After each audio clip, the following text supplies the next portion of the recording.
ഇന്നുണ്ടാക്കാൻ പോകുന്ന റെസിപ്പി കണ്ടിട്ട് guys super ടേസ്റ്റിയാണ്. ഒന്നും പറയാനില്ല, ഒരു രക്ഷയുമില്ല. പെട്ടെന്ന് തന്നെ നമുക്ക് എങ്ങനെ ഇത് റെഡിയാക്കുന്നതെന്ന് നോക്കാം. ഒരു ക്യാരറ്റും ഒരു ഉരുളൻകിഴങ്ങും എടുക്കണേ. ഇതൊന്ന് ചെറുതായിട്ട് കട്ട് ചെയ്ത് ഒരു വിസിൽ അടുപ്പിച്ച് മാറ്റി വെച്ചേക്കാം.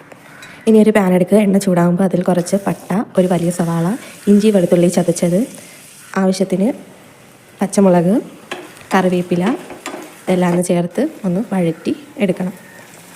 ഇതിലേക്ക് മുമ്പേ വേവിച്ച് വെച്ചിരുന്ന ക്യാരറ്റും ഉരുളക്കിഴങ്ങും ഇട്ട് കൊടുത്ത് ഒന്ന് നന്നായിട്ടൊന്ന് വീണ്ടും ഇളക്കി യോജിപ്പിച്ചെടുക്കുക. ഇതിൽ ഉപ്പൊന്നും ചേർക്കുന്നില്ല, കാരണം ക്യാരറ്റും ഉരുളക്കിഴങ്ങും നമ്മൾ വേവിക്കാൻ നേരം അതിൽ ഉപ്പ് ചേർത്തിട്ടുണ്ടായിരുന്നു.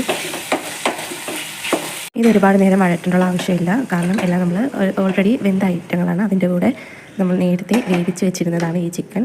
മഞ്ഞപ്പൊടി ഉപ്പിട്ട് ഒരു 3-4 വിസിൽ കേൾപ്പിച്ച് വെച്ചിരുന്നതാണ്. ഇനി വേണ്ടത് തേങ്ങയുടെ 1-ാം പാലും 2-ാം പാലുമാണ്.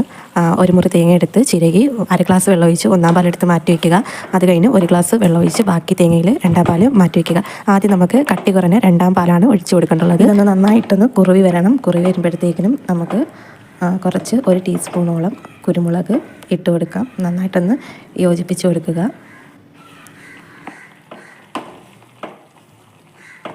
നമ്മുടെ ചിക്കൻ 2-ാം പാല് കിടന്ന് വെന്ത് നന്നായിട്ടൊന്ന് കുറുവി വന്നിട്ടുണ്ട്.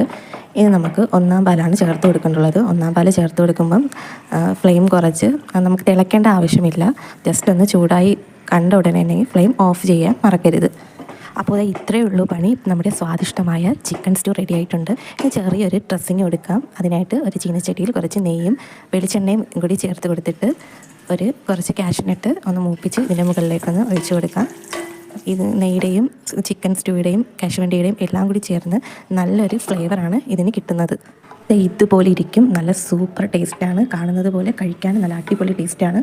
റൊട്ടിയുടെ കൂടെയും പത്തിരിയുടെ കൂടെയൊക്കെ നല്ല സൂപ്പർ കോമ്പിനേഷനാണ്. രുചിയെപ്പറ്റി ഒന്നും പറയാനില്ല, അടിപൊളിയാണ്. എല്ലാവരും ട്രൈ ചെയ്ത് നോക്കണം. ഫീഡ്ബാക്ക് അറിയിക്കണം. നമ്മുടെ ചാനൽ സപ്പോർട്ട് ചെയ്യുക, സബ്സ്ക്രൈബ് ചെയ്യുക.